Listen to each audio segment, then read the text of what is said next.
जय हिंद। एक बार फिर से आप सभी का एग्जाम गुरुजी भाई अरविंद सर यूट्यूब चैनल में तहे दिल से हार्दिक स्वागत है। देखिए, उत्तर प्रदेश पुलिस कांस्टेबल 60,244 पदों को ध्यान में रखते हुए जो री एग्ज़ाम आपका होने वाला है, इसके लिए सबसे इंपॉर्टेंट टॉपिक वो है मानसिक अभिरुचि यानी मेंटल एप्टीट्यूड के जो इंपॉर्टेंट टॉपिक्स हैं वो गाइज मैं करवा रहा हूँ। एक सीरीज चल रही है, अगर आपने नहीं देखा है तो जरूर देख लेना। प्लेलिस्ट में जाइए, यूपी पुलिस री एग्ज़ाम 2024 मेंटल एप्टीट्यूड या मानसिक अभिरुचि के नाम से प्लेलिस्ट बनी हुई है, वहाँ पर आपको ये सारी क्लासेस मिल जाएंगी।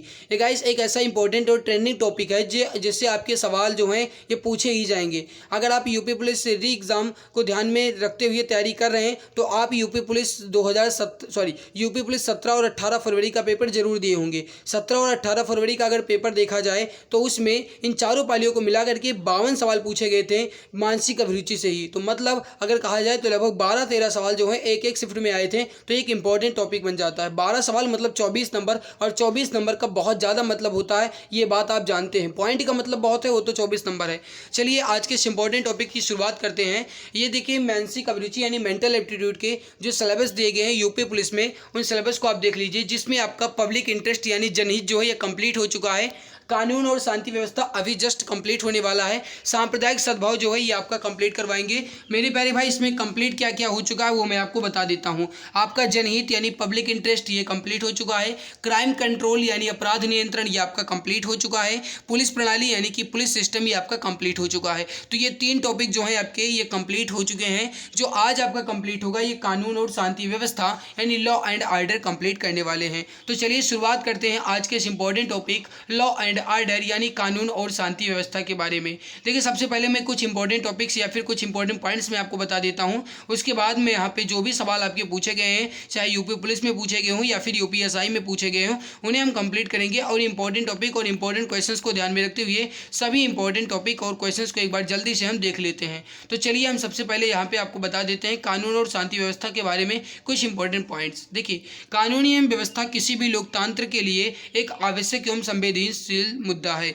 बिना कानूनी एवं शांति व्यवस्था के किसी भी जनतांत्रिक देश में एक सफल एवं शांतिमय व्यवस्था की कल्पना नहीं की जा सकती। किसी भी राष्ट्र की उन्नति एवं उसके स्थायित्व के लिए एक हर परिस्थिति में अनुकूल योग्य कानून व्यवस्था का होना अपरिहार्य है।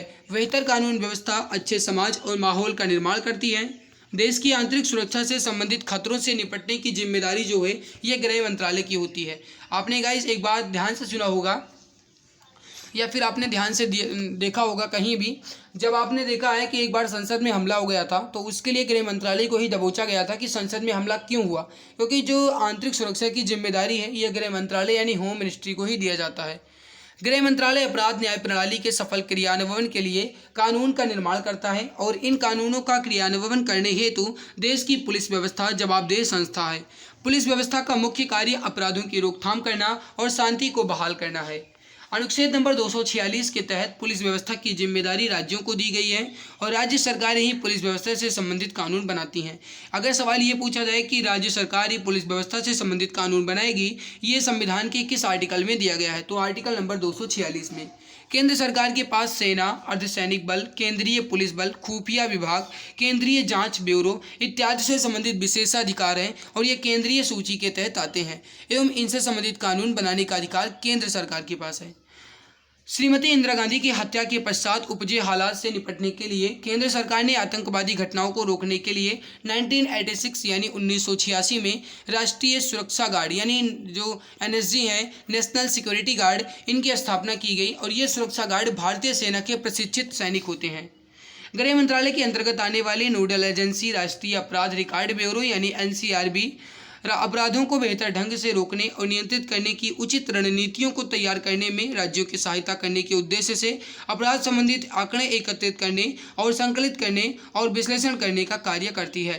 देखिए, राष्ट्रीय अपराध रिकॉर्ड ब्यूरो यानी एनसीआरबी ने अपराधी सूचना प्रणाली यानी सीसीआईएस परियोजना के तहत पूरे देश में प्रत्येक जिला अपराध ब्यूरो यानी डीसीआरबी और राज्य अपराध ब्यूरो यानी कि एसबीआरबी में कंप्यूटरकृत प्रणाली की स्थापना की। ये प्रणाली अपराध रोकने, उनका पता लगाने और सेवा प्रदाता तंत्रों में सुधार करने में सहायक है। इसकी मदद से पुलिस और प्रवर्तन एजेंसियां अपराधियों और अपराध से जुड़ी संपत्तियों का राष्ट्र स्तरीय डाटाबेस रखती हैं। अब देखिए यहाँ पे आपका जो इम्पोर्टेंट है वो मैंने आपको करवा दिया है भाई। ये इंपॉर्टेंट पॉइंट्स थे, मैंने आपके पूरे कंप्लीट करवा दिए हैं। अब मैं बढ़ते हैं क्वेश्चंस की तरफ। जो क्वेश्चंस है वो देख लेता हूँ। यूपीएसआई यूपीएएसआई 2018 में ये सवाल पूछा गया है। देखिए सवाल है कि आपको संदेह है कि आपका अधीनस्थ अपराधियों के खिलाफ शिकायत दर्ज करने के लिए रिश्वत लेता है, आप निम्नलिखित में से कौन सी कार्यवाही करेंगे। आपको ये संदेह है यानी आपको ये शक है कि आपके अधीनस्थ अपराधियों के खिलाफ शिकायत दर्ज करने के लिए रिश्वत लेते हैं, तो आप क्या करेंगे। आप व्यक्ति को तुरंत पद से हटा देंगे। भाई देखो, पद से हटाया तभी जाएगा जब संदेह सही हो, क्योंकि अभी मुझे संदेह है तो नहीं कह सकते। आप उसकी इच्छित पदोन्नति कर रोक देंगे। नहीं भाई, पदोन्नति रोकने का मतलब कुछ ही बनता नहीं है।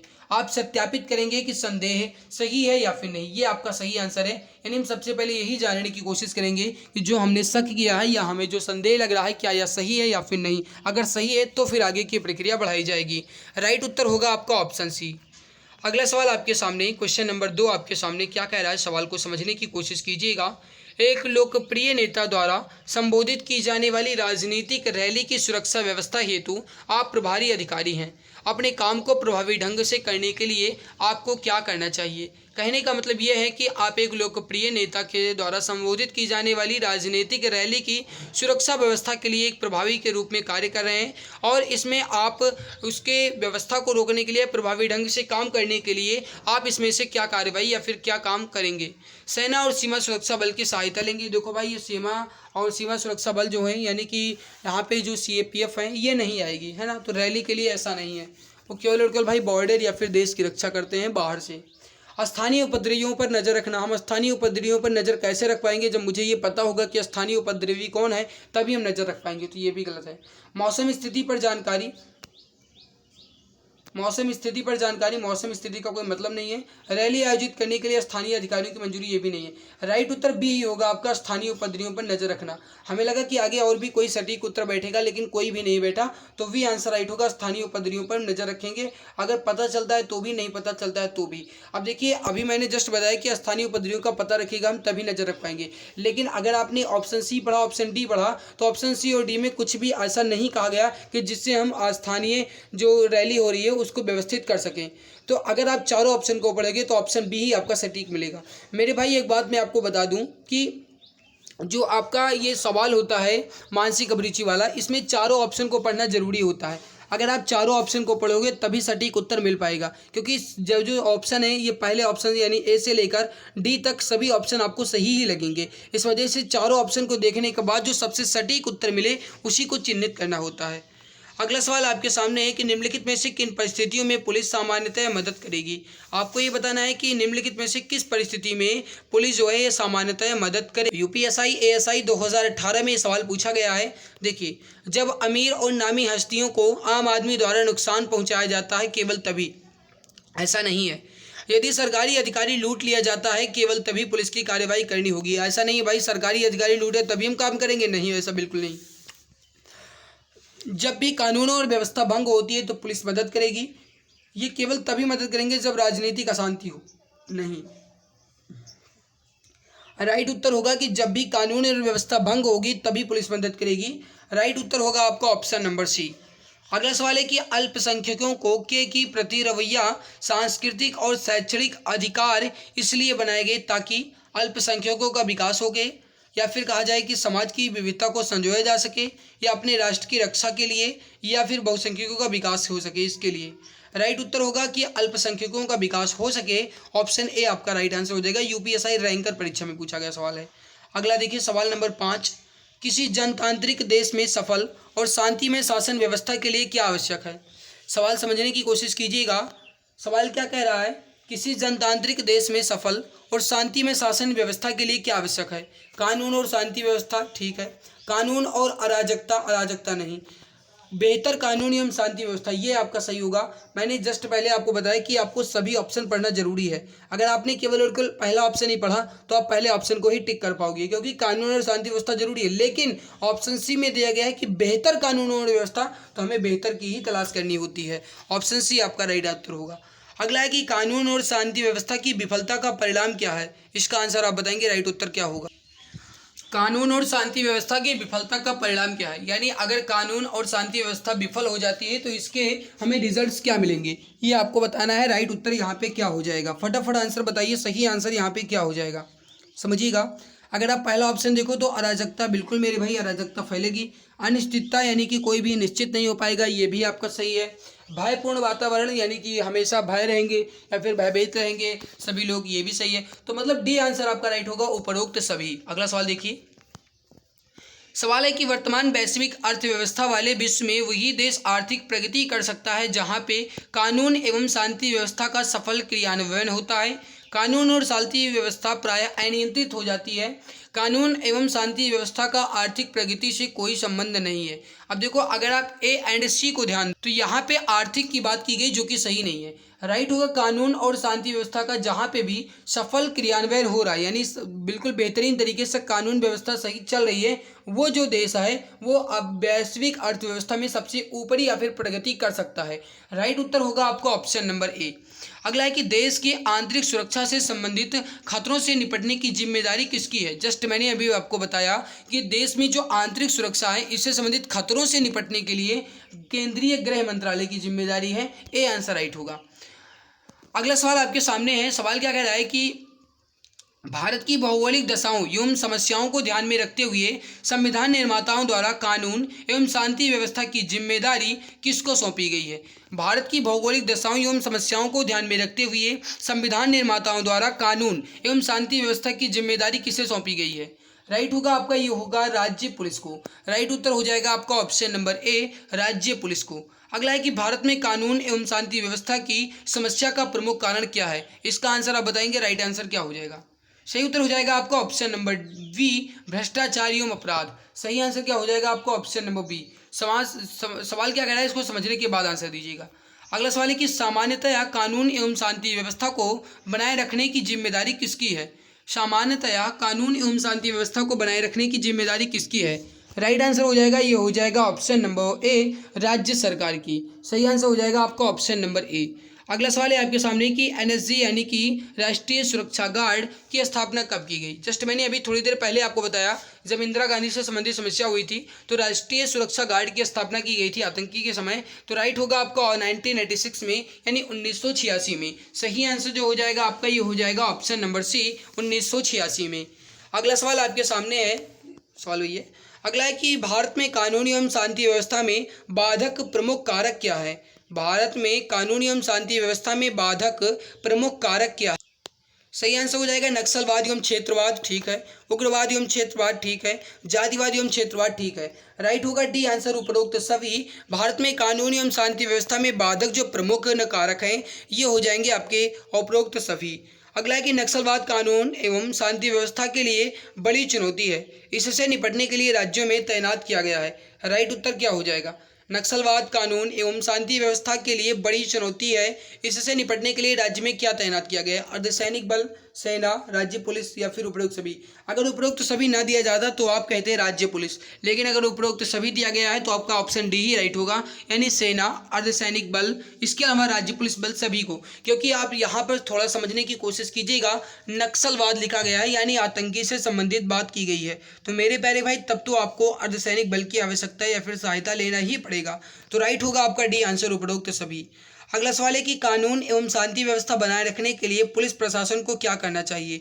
राइट आंसर यहाँ पे क्या होगा बताइए। जिन सवाल को समझने के बाद, पूरा ऑप्शन पढ़ने के बाद आंसर दीजिएगा। मैंने हर एक वीडियो में आपको बताया है, पूरे ऑप्शन को पढ़िए, जल्दबाजी नहीं करना है, जल्दी का काम शैतान का होता है, ये बात आप ध्यान रखिएगा। देखिए, कानून और शांति व्यवस्था बनाए रखने के पुलिस प्रशासन को कैसा भी दबाव न मानकर खुलकर पूरी ईमानदारी से कार्य करना चाहिए, ठीक है। थानों में भय का वातावरण पैदा न किया जाए, ठीक है भाई, बहुत सही बात है।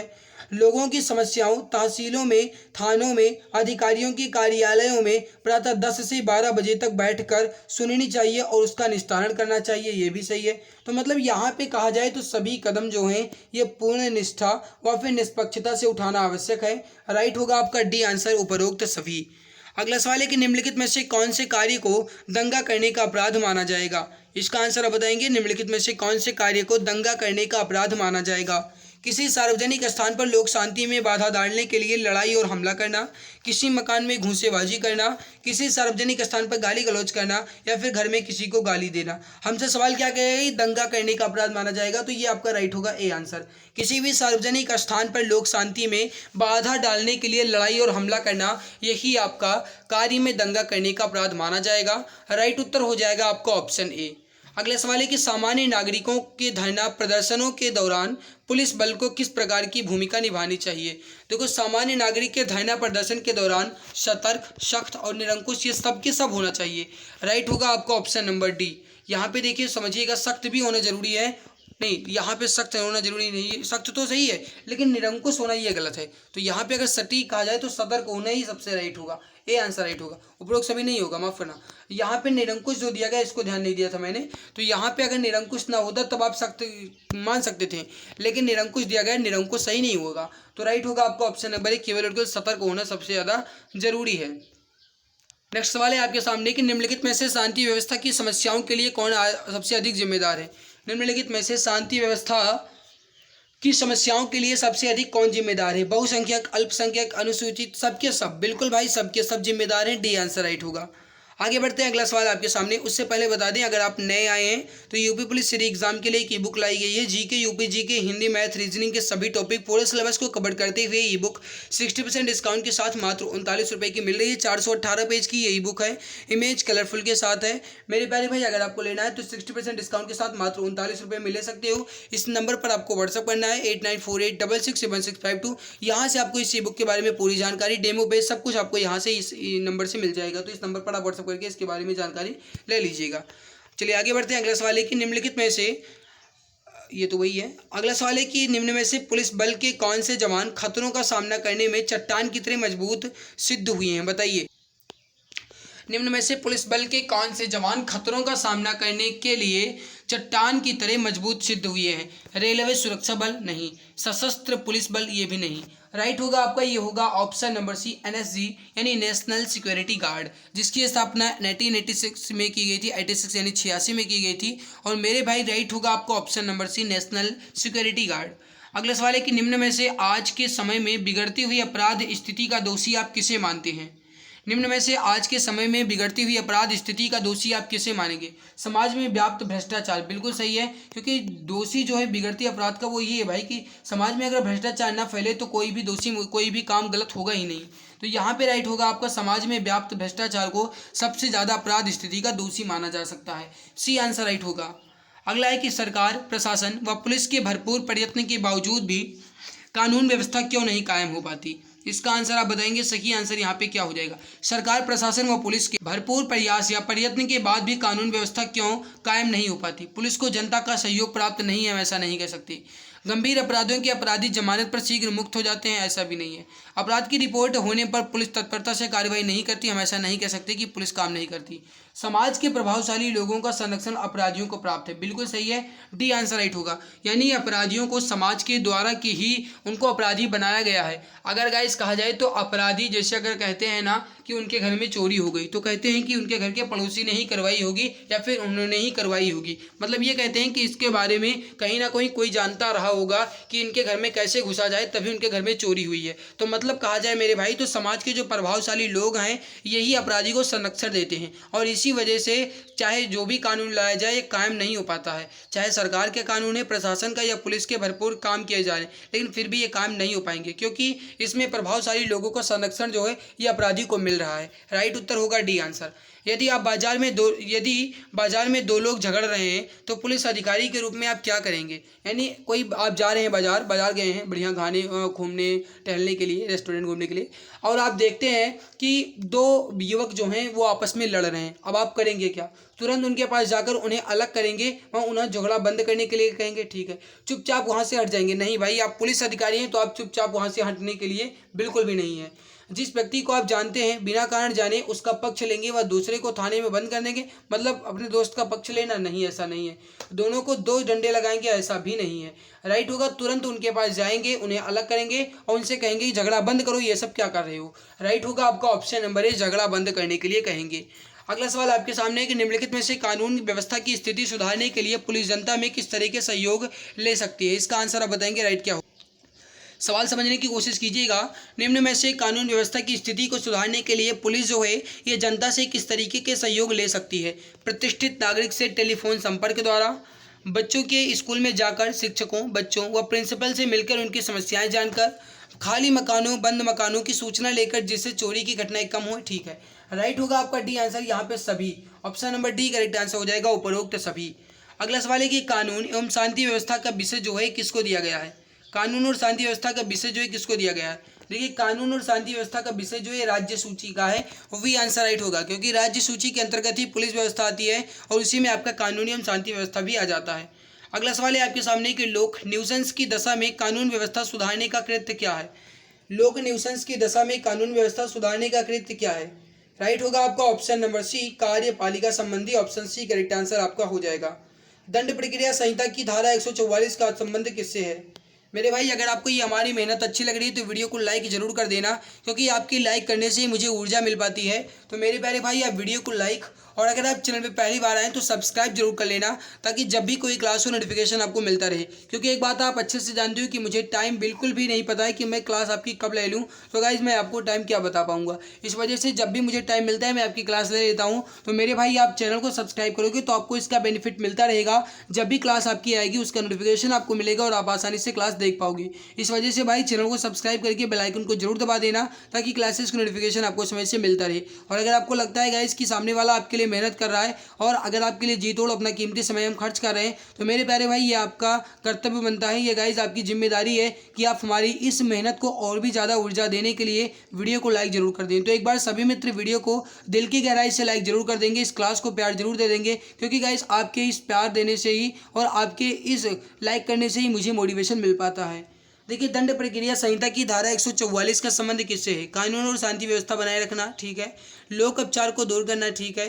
दंगा उपचार, ठीक है। राइट होगा आपका डी आंसर। कहते हैं ना कि धारा 144 लागू है, तो धारा 144 कब लागू की जाती है? मतलब कानून और शांति व्यवस्था बनी रहे।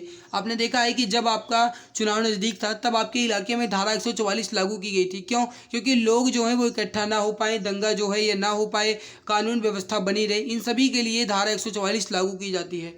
राइट होगा आपका option number D. Option D correct answer हो जाएगा। अगला सवाल है कि अपराधी व्यक्ति को प्राइवेट व्यक्ति भी गिरफ्तार कर सकता है। अपराधी व्यक्ति को प्राइवेट व्यक्ति भी गिरफ्तार कर सकता है, मतलब अगर कोई व्यक्ति अपराधी है तो उसे कोई आम व्यक्ति भी गिरफ्तार कर सकता है, यदि उसके समक्ष संज्ञेय अपराध करता है। यदि उसके समक्ष असंज्ञेय अपराध करता है, नहीं, असंज्ञेय नहीं होगा। यदि उसके समक्ष अपराध करते समय उपस्थिति पुलिसकर्मी सहयोग करने से मना करता है, ठीक है। अगला देखिए, यहाँ पे इनमें से कोई नहीं। तो देखो, यहाँ पे राइट जो होगा आपका सबसे सटीक उत्तर बनता है, ये बनता है ए आंसर। यदि उसके समक्ष संज्ञेय अपराध करता है, मतलब अगर कोई देखता है कि वो भाई वो गलत काम कर रहा है, तो आप चाहे सरकारी हो चाहे आप प्राइवेट हो, आप उसे गिरफ्तार कर सकते हो, 2-4 थप्पड़ लगा सकते हो। राइट का उत्तर होगा आपका ऑप्शन नंबर ए। वर्तमान में हमारे देश में सबसे बड़ी समस्या क्या है? इसका आंसर आप बताएंगे। वर्तमान में हमारे देश में सबसे बड़ी समस्या क्या है? महिलाओं के विरुद्ध बढ़ता हुआ अपराध, काला धन में वृद्धि, आतंकवाद एवं भ्रष्टाचार, हत्या एवं डकैती। हमारे देश में सबसे बड़ी समस्या वर्तमान में कहा जाए तो आतंकवाद और भ्रष्टाचार। भ्रष्टाचार के अंतर्गत ही आपका हो जाएगा काला धन में वृद्धि, ये सब आपका भ्रष्टाचार के अंतर्गत ही आ जाता है। तो आतंकवाद और भ्रष्टाचार जो है ये देश की सबसे बड़ी समस्या बनी हुई है। राइट होगा आपका ऑप्शन नंबर सी। काला धन से क्या मतलब है? ब्लैक मनी से क्या मतलब है? इसका आंसर आप बताएंगे। यानी काला धन से तात्पर्य क्या है? नकली नोटों से, विदेश में जमा धन से, बिना कर चुकाए रखी गई अघोषित संपत्ति या कोयला घोटाले में प्राप्त संपत्ति। देखो, काला धन का मतलब है कि वो बिना कर यानी टैक्स दिए बिना वो जो संपत्ति है वो अपने पास रखना, यानी बिना टैक्स दिए संपत्ति अपने पास रखना, ये आपका काला धन या ब्लैक मनी है। राइट उत्तर होगा आपका ऑप्शन नंबर सी। काला धन से बचने के लिए 8 नवंबर 2016 को प्रधानमंत्री नरेंद्र मोदी के द्वारा 500 और 1000 रुपये की नोट बंद की गई थी। कब ये बंद की गई? 8 नवंबर 2016 को। राइट उत्तर यहाँ पे क्या हो जाएगा? बिना कर चुकाई गई अघोषित संपत्ति को ही काला धन कहा जाता है। ऑप्शन सी आपका परफेक्ट उत्तर हो जाएगा। सो गाइस, यहाँ पे मैंने आपके जो टॉपिक थे कानून और शांति व्यवस्था, ये मैंने कंप्लीट करवा दिए हैं। ये आपका इंपॉर्टेंट टॉपिक था, ये मैंने अपने कंप्लीट करवा दिए हैं। तो यहाँ पे आपका जनहित कंप्लीट हो चुका है। कानून शांति व्यवस्था कंप्लीट हो चुका है, अपराध नियंत्रण कंप्लीट हो चुका है, पुलिस प्रणाली कंप्लीट हो चुका है। अब आपका बचता जो है यहाँ पे वो बचता है सांप्रदायिक सद्भाव। तो ये जो है आपका ये भी मैं कंप्लीट करवा दूंगा। बाकी आज की हमारी मेहनत कैसी लगी वीडियो के नीचे कमेंट सेक्शन में कमेंट करके जरूर बताइएगा, क्योंकि जब आपके अच्छे फीडबैक आते हैं, अच्छे कमेंट्स आते हैं तो गाइज मुझे थोड़ी सी खुशी होती है। तो जब आप अच्छे कमेंट्स करते हो तो मुझे थोड़ा सा अंदर से ऊर्जा भी मिल पाती है। तो मेरे प्यारे भाई, आप वीडियो को लाइक और चैनल को सब्सक्राइब करके अपना वीडियो फीडबैक जो है वीडियो के नीचे कमेंट्स में जरूर शेयर कीजिएगा। मिलते हैं इसके बाद एक और नई वीडियो में, तब तक के लिए खुश रहिए, मुस्कुराते रहिए, जी जान शिद्दत के साथ पढ़ाई करते रहिए। जय हिंद, जय भारत, वंदे।